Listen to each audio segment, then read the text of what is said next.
Ano bang pinagkaiba ng market execution tsaka pending order at ano ang dapat mong piliin? So, sa video na to pag-uusapan natin ang market execution versus pending order.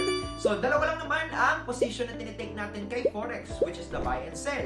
Pero yung market execution, ginagamit natin siya kapag actual time. Then pending order from the word pending on a later date. So, i-differentiate natin sila.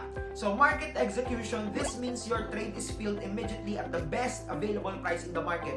So, ibig sabihin lang yan, pagkapindot mo ng buy, executed agad siya, or even sell. So, ito yung difference niya.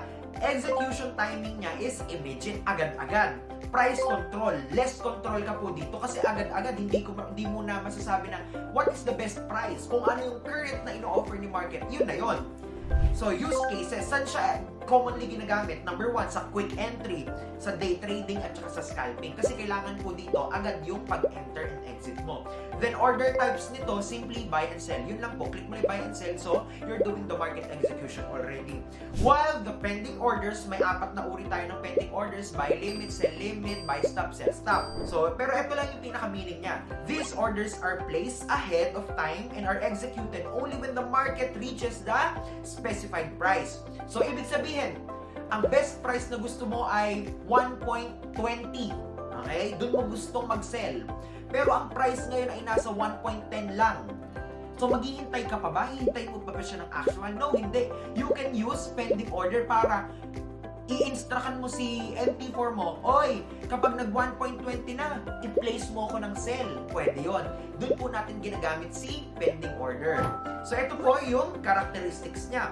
Execution timing, specified price. Ikaw yung magdidictate. Okay, ayoko pa ng price ngayon. Kasi yung price ngayon, 1.5 pa lang. Gusto ko sa 1.10. So, pwede ka mag-abang ng order kay 1.10. Or halimbawa, gusto mo 1.10, gusto mo mas mababa kay 1.5. Pwede ka mag-abang kay 1.5. And then, automatic, iti-trigger ni market yun. Once na nag-set ka, oy, MetaTrader 4, iset mo yan dyan ha. So, pag lumapit yung price doon, triggered yung price, meron ka ng entry.